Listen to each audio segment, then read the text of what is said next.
नमस्कार। छत्तीसगढ़ की खबरों में आपका स्वागत है। मैं हूं आपके साथ दिग्विजय सिंह। खबरों की शुरुआत करते हैं, इससे पहले एक नजर अब तक की सुर्खियों पर। प्रधानमंत्री मोदी आज करेंगे स्वामित्व योजना के तहत प्रॉपर्टी कार्ड का वितरण। दर्ज होगा आवासीय संपत्ति का ब्यौरा। कृषि कानून पर मुख्यमंत्री बघेल का पीएम मोदी पर शायराना तंज। पीएम कहते हैं रात है, बीजेपी नेता कहते हैं रात है, लेकिन ये सुबह सुबह की बात। कृषि बिल के विरोध में बोले सीएम बघेल, पीएम मोदी में हिम्मत है तो एक राष्ट्र एक बाजार के साथ एक दर भी घोषित करें। मैनपुर में महिला अधिकारी की साहस के प्रशंसा के काबिल। दुर्गम पहाड़ी में सुविधाओं का जायजा लेने पहुंची एसडीएम। 10 किलोमीटर पैदल दुर्गम पहाड़ी ग्राम का किया रास्ता। बिलासपुर में मासूम की लाश मिलने से मचा हड़कंप। शुक्रवार से गुमशुदा था मासूम। और सुकमा में पति ने ली पत्नी की जान, धारदार हथियार से उतारा मौत के घाट। आपसी विवाद में घटना को दिया अंजाम। आप देख रहे हैं के न्यूज, खबरों का सारथी। रुक करते हैं खबरों की ओर। प्रधानमंत्री नरेंद्र मोदी ने आज स्वामित्व योजना की शुरुआत की है। स्वामित्व योजना के तहत लोगों को जमीन के मालिकाना हक का सबूत कार्ड के रूप में मिलेगा। करीब 1 लाख लोगों को प्रॉपर्टी कार्ड वितरित किए जाएंगे। पीएम मोदी ने वीडियो कॉन्फ्रेंसिंग के जरिए जिन्हें केंद्र सरकार ने स्वामित्व कार्ड मुहैया कराया है, उनसे बात की है। नए नए साहस करने के लिए, आर्थिक उपार्जन की नई योजनाएं बनाने के लिए बहुत सारे रास्ते खुलते हैं। संपत्ति का रिकॉर्ड होने पर बैंक से कर्ज आसानी से मिलता है। रोजगार, स्वरोजगार के रास्ते बनते हैं। लेकिन मुश्किल ये कि आज दुनिया में 1/3 आबादी के पास ही कानूनी रूप से अपनी संपत्ति का रिकॉर्ड है। पूरी दुनिया में 2/3 लोगों के पास ये नहीं है। ऐसे में भारत जैसे विकासशील देश के लिए ये बहुत जरूरी है कि लोगों के पास उनकी संपत्ति का सही रिकॉर्ड हो। अब ये आने के बाद एक नए विश्वास वाली जिंदगी उनकी शुरू होने वाली है। स्वामित्व योजना और इसके तहत मिलने वाला प्रॉपर्टी कार्ड इसी दिशा में, इसी सोच के साथ दलित हो, पीड़ित हो, शोषित हो, वंचित हो, अनपढ़ हो, गांव में रहता हो, उनकी भलाई के लिए इतना बड़ा कदम उठाया है। प्रॉपर्टी कार्ड गांव के लोगों को बिना किसी विवाद के प्रॉपर्टी खरीदने और बेचने का रास्ता साफ करेगा। प्रॉपर्टी कार्ड मिलने के बाद गांव के लोग अपने घर और कब्जे की जो आशंकाएं रहती थी उससे भी मुक्त हो जाएंगे। कोई आकर के अपना हक जताएगा, झूठे कागज दे जाएगा, ले जाएगा, सब बंद। साथियों, आज गांव के हमारे कितने ही नौजवान हैं जो अपने दम पर कुछ करना चाहते हैं, आत्मविश्वास से आत्मनिर्भर बनना चाहते हैं, लेकिन घर होते हुए भी, जमीन का टुकड़ा अपने पास होते हुए भी कागज नहीं थे, सरकारी कोई दस्तावेज नहीं था, दुनिया में कोई उनकी बात मानने को तैयार नहीं था, उनको कुछ मिलता नहीं था। अब उनके लिए कर्ज प्राप्त करने का, हक के साथ मांगने का एक कागज उनके हाथ में आया है। अब स्वामित्व योजना के तहत बने प्रॉपर्टी कार्ड का दिखाकर बैंकों से बहुत आसानी से कर्ज मिल सकता है, सुनिश्चित हुआ है। साथियों, इस स्वामित्व पत्र का एक और लाभ गांव में नई व्यवस्थाओं के निर्माण को लेकर होने वाला है। ड्रोन जैसी नई टेक्नोलॉजी से जिस प्रकार से मैपिंग और सर्वे किया जा रहा है, उससे हर गांव का सटीक लैंड रिकॉर्ड भी बन पाएगा। और मैं जब अफसरों से बात कर रहा था, जब प्रोजेक्ट शुरू हुआ, कि भाई कैसा अनुभव क्या आता है, तो मुझे अफसरों ने बताया कि साहब, गांव के अंदर हम जब प्रॉपर्टी के लिए ड्रोन चलाते हैं तो गांव वाले अपने जमीन की तो बात में इंटरेस्ट होना बहुत स्वाभाविक है, लेकिन सबकी इच्छा रहती थी कि भाई ड्रोन से हमें हमारा ऊपर से पूरे गांव को हमें दिखाइए, हमारा गांव कैसा दिखता है, हमारा गांव कितना सुंदर है। और हमारे वो अफसर कहते थे कि हमें थोड़ा समय तो सबको, गांव वालों को उनका गांव ऊपर से दिखाना कंपलसरी हो गया था। गांव के प्रति प्रेम जग जाता था। भाइयों बहनों, अभी तक अधिकतर गांवों में स्कूल, अस्पताल, बाजार या दूसरी सार्वजनिक सुविधाएं उस कहां करनी, कैसे करनी, सुविधा कहां होगी, जमीन कहां है, कोई हिसाब किताब ही नहीं था। गांव के विकास के जुड़े सभी काम बड़े आसानी से होंगे। साथियों, बीते 6 सालों से हमारे पंचायती राज सिस्टम को सशक्त करने के लिए अनेक प्रयास चल रहे हैं और उनको भी स्वामित्व योजना मजबूत करेगी। कोरबा में जिस्म फरोशी का धंधा पूरे शबाब पर था। पुलिस के आला अधिकारियों को इसकी सूचना मिलने पर पंप हाउस में पुलिस की टीम ने दबिश दी, जहां जिस्म फरोशी का धंधा चला था। पुलिस ने मौके से 3 युवकों को गिरफ्तार किया है। पुलिस के अनुसार पकड़े गए आरोपियों में पंप हाउस निवासी सुखविंदर सिंह, जिला जांजगीर चांपा निवासी विजय अग्रवाल, गुलाब पटेल को पुलिस ने रंगे हाथों गिरफ्तार किया है। इनके पास से आपत्ति की आंख सामान्य पकड़ा गया है। पकड़े गए आरोपियों के खिलाफ से पुलिस ने पीटा एक्ट के तहत मामला पंजीकृत किया है। कोरबा सीएसपी राहुल देव शर्मा ने बताया कि मुखबिर की सूचना मिलने पर पुलिस टीम मौके पर पहुंची और 3 आरोपियों को धर दबोचा।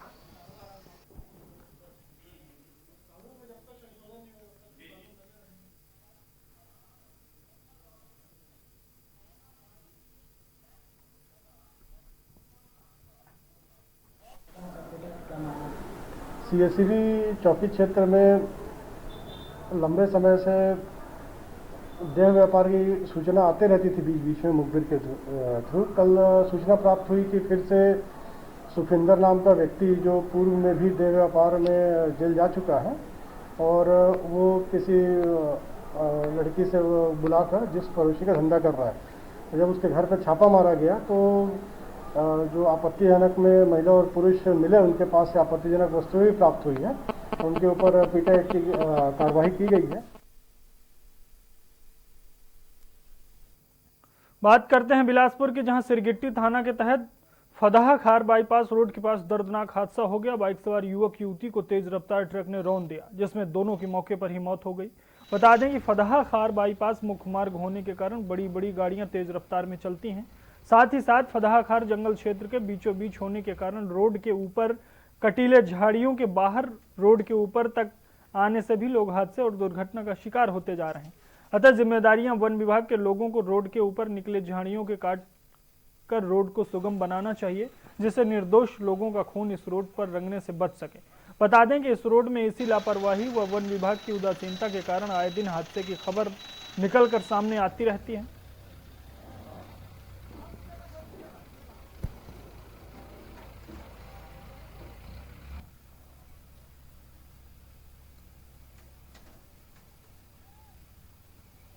डायल 112 के माध्यम से सूचना मिला कि फदाहा खार मुख्य मार्ग में एक रोड एक्सीडेंट हो गया है। ट्रक क्रमांक CG10C 7890 के चालक द्वारा तेजी एवं लापरवाही पूर्वक अपने ट्रक को चलाकर मोटरसाइकिल ठोकर मारकर एक्सीडेंट कर दिया, जिससे दोनों युवक एवं युवती मौके पर गंभीर रूप से आहत हो गए। इसे डायल 112 के माध्यम से सिम्स अस्पताल ले जाया गया, जहां डॉक्टर द्वारा चेक करने पर दोनों को मृत घोषित कर दिया गया है। शाम को 5 बजे योगेश ज्योति खुदीराम तारभार का निवासी है, लाल खदान से अपने घर की ओर जा रहा था तो एक तेज रफ्तार डंपर ने ठोकर मार दिया, जिससे 2 मासूमों की मृत्यु हो गई। कहाँ के थे वो एक और जो थे साथ में? एक उसकी फ्रेंड थी, लोकोपली कॉलोनी की। कबीरधाम जिले के थाना लोहारा और रेंगा खार पुलिस की अवैध शराब तस्करों पर संयुक्त बड़ी कार्रवाई कर 40 पेटी गोवा शराब जब्त की गई है। बता दें कि पुलिस ने नाकेबंदी में एक 4 पहिया वाहन से बड़ी मात्रा में शराब जब्त की है। पुलिस को मुखबिर से मिली सूचना की एक 4 पहिया वाहन में कुछ व्यक्ति मध्य प्रदेश की बनी शराब को लेकर रेंगा खार जंगल से होते हुए छत्तीसगढ़ में तस्करी करने के मकसद से आ रहे हैं। निरीक्षक अनिल शर्मा, थाना सहसपुर लोहारा की अगुवाई में विशेष टीम तैयार की गई। टीम ने सहसपुर लोहारा रेखा गांव मार्ग पर नाकाबंदी पॉइंट लगाकर वाहनों की चेकिंग की। इसी दौरान एक गोल्डन रंग की जाइलो वाहन नाकाबंदी पॉइंट से कुछ दूरी पर खड़ी की गई। नाकाबंदी पॉइंट में लगी टीम को अपने ओर आता देखकर वाहन में सवार व्यक्ति गाड़ी को चालू हालत में छोड़कर घने जंगल का फायदा उठाकर भाग गया।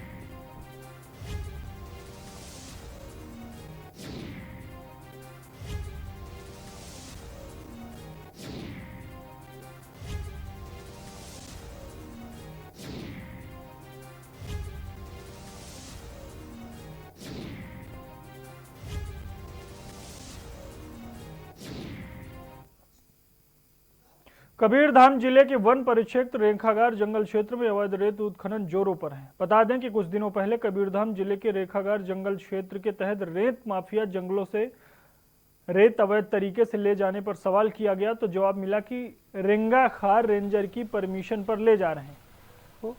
उक्त मामले की जानकारी पर परिक्षेत्र के अधिकारी का जवाब था कि वह इस मामले में कुछ नहीं जानते। अवैध खनन के आरोप पर अधिकारी का चुप्पी साधना साफ तौर पर मिलीभगत की ओर इशारा करता है।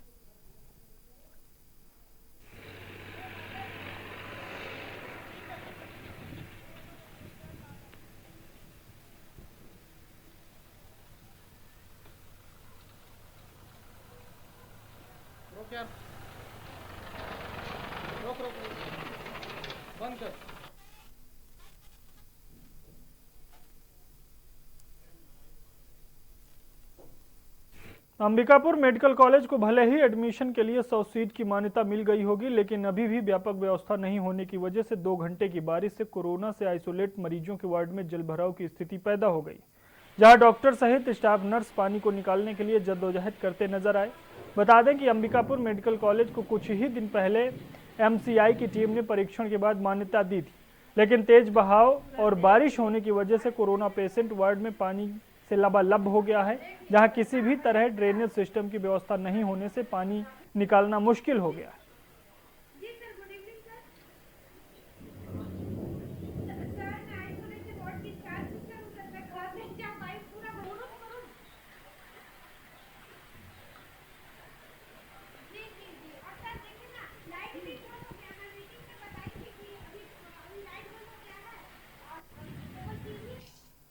मैंने कहा ना कि इतनी तेज बारिश होगी तो गंगा जी उफान के बाहर आ जाएंगी, तो परिस्थितियां कभी ऐसे निर्मित हो जाती हैं। वहाँ पे भी जो ड्रेनेज सिस्टम है नॉर्मल बारिश के लिए पर्याप्त है, अच्छे ड्रेन, क्योंकि मैं वहाँ पे इतने सालों तक रहा भी हूँ, पर्याप्त ड्रेन है। लेकिन इतने तेज बारिश के हिसाब से थोड़ा सा ओवरफ्लो कुछ देर के लिए तो होगा। अस्पताल प्रबंधक को इसके लिए पहले तैयार होना चाहिए था। खबर रायगढ़ से है, जहां शहर में बहुत कम ऐसे मामले सामने आते हैं जब भीड़ में नाराज लोग अपनी बातों को लेकर अड़ जाते हैं और पुलिस प्रशासन को हस्तक्षेप करना पड़ता है। बता दें कि हाउसिंग बोर्ड कॉलोनी निवासियों ने मंदिर निर्माण परिसर पर किया था, जिसको लेकर हाउसिंग बोर्ड और कॉलोनी निवासियों में वाद विवाद की स्थिति पैदा हो गई थी। वहीं रायगढ़ विधायक की मध्यस्थता पर इसका पटापेक्ष हो गया। विधायक प्रकाश नायक ने मध्यस्थता कर कॉलोनी में ही अन्य स्थान में मंदिर निर्माण की अनुमति दिला दी। आपको बता दें कि सिटी कोतवाली थाना क्षेत्र के तहत Kotra road housing board colony में निर्माणाधीन हनुमान मंदिर को जिला प्रशासन के द्वारा बाबा धाम में शिफ्ट करने की कार्रवाई चल रही थी, जिससे कॉलोनी निवासी बुरी तरह नाराज हो गए। बड़ी संख्या में जब ये लोग इस घटना के विरोध में एक साथ सड़क पर उतर आए, तब विधायक ने प्रशासनिक अधिकारी से चर्चा कर कॉलोनी में ही अन्य स्थान पर मंदिर निर्माण की बात कही।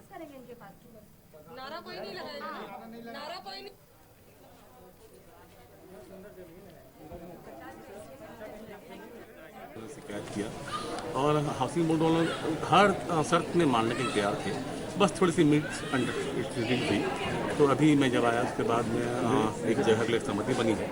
वो जगह हाउसिंग बोर्ड के लिए वेस्टेज है, किसी प्रकार हाउसिंग बोर्ड को नुकसान उसमें नहीं होगा। उस जगह में मंदिर कॉलोनी वासी एक छोटा सा मंदिर बना के अपना पूजा पाठ करेंगे। और यहाँ पर रुकते एक ब्रेक के लिए, ब्रेक के बाद जल्द हाजिर होते हैं। आप देख रहे हैं के न्यूज, खबरों का सारथी। खुदी को आजमाया है तो ये अंदाज आया है, खुदी को आजमाया है तो ये अंदाज आया है। तुम में भी मैं हूं शुद्ध प्लस पान मसाला। जब आपकी सोच को अंधेरा घेर लेता है और सिस्टम भी मुंह फेर लेता है, जब वादों की परतें खुलने लगती हैं और हारी उम्मीदों का ऊंचा ढेर लगता है, जब सड़क पर एड़ी की रगड़ देखकर अब तक जो भी हुआ सब बेअसर लगता है, तब चिंतन से डगर होगी आसान, मंथन से निकलेगा समाधान। मंथन। आप देख रहे हैं के न्यूज, खबरों का सारथी।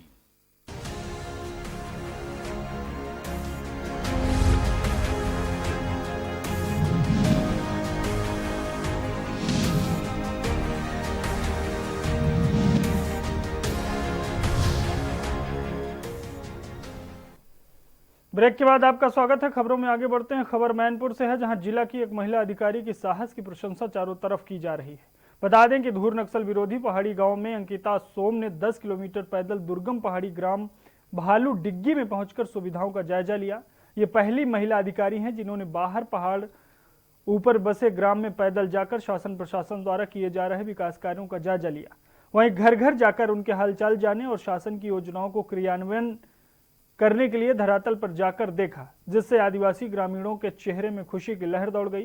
इसके साथ ही एसडीएम अंकिता ने निर्देश दिए और कृषि विभाग के ग्रामीण कृषि विकास अधिकारी को ग्राम भालू डिग्गी में ज्यादा से ज्यादा दलहन तिलहन फसलों की मिनी किट एवं मक्का का मिनी किट वितरण करने का कार्य योजना तैयार करने के निर्देश दिए।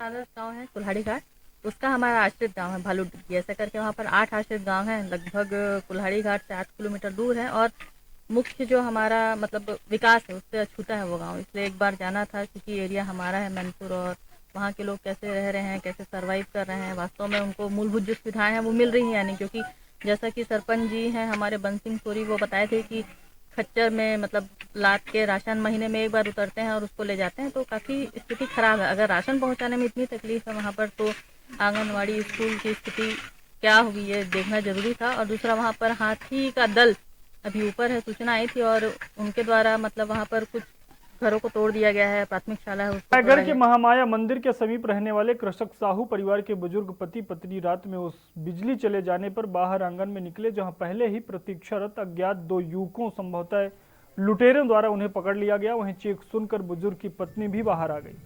लुटेरों ने उनका गला दबा दिया। वहीं बुजुर्ग पति भी हाथापाई के दौरान बेहोश हो चुके थे। जहां होश आने पर अपनी पत्नी को मृत पाया। संभवतः लूट के इरादे से आए युवकों ने उन्हें भी मृत समझकर छोड़ दिया।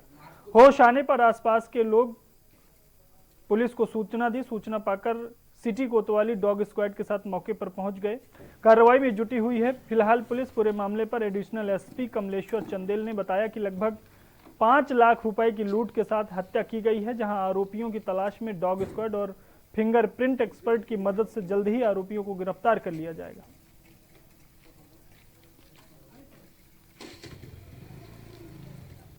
सिटी कोतवाली के अंतर्गत रामगढ़ क्षेत्र में एक घटना की सूचना सुबह लगभग 7 बजे के आसपास मिली।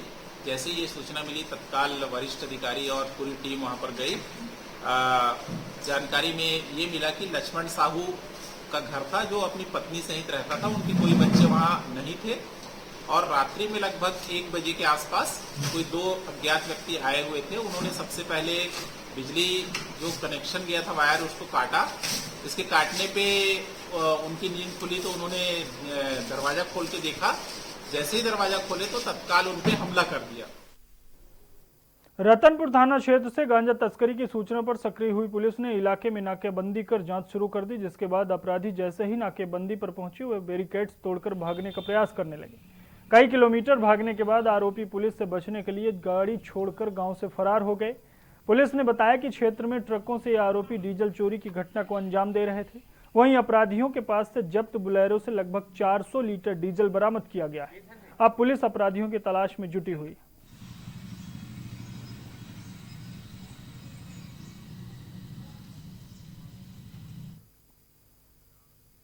बिलासपुर के सनीचरी रपटा अरपा नदी के मासूम की लाश मिलने से हड़कंप मच गया। आसपास मौजूद लोगों ने इसकी सूचना तत्काल पुलिस को दी। मौके पर पहुंची पुलिस ने शव को कब्जे में लेकर पोस्टमार्टम के लिए भेज दिया है। आपको बता दें कि जबड़ा पारा में रहने वाला 13 साल का आयुष सोनी शुक्रवार को दोपहर घर से बाहर खेलने निकला था। इस दौरान वह अपने दोस्तों के साथ नदी किनारे खेलने निकला था, जिसके बाद से वो वापस ही नहीं लौटा। बच्चे की घर नहीं लौटने पर परिजनों ने सरकंडा थाने में गुमशुदगी की रिपोर्ट भी दर्ज कराई थी।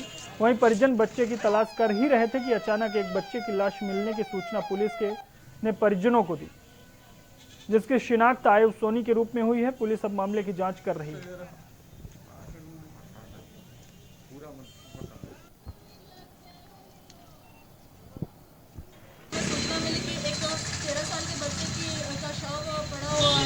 जाके हम लोगों ने जांच किया तो पता चला कि कल शाम को जिस बच्चे का गुमशुदगी से घर वाले तलाश कर तो रात को रिपोर्ट हुआ था, उसी बच्चे की बॉडी है।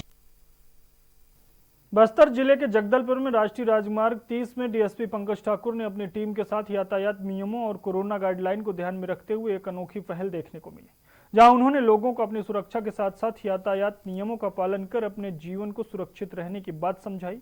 वहीं उन्हें पौधा देकर सम्मानित किया और उनके जज्बे को भी सराहा।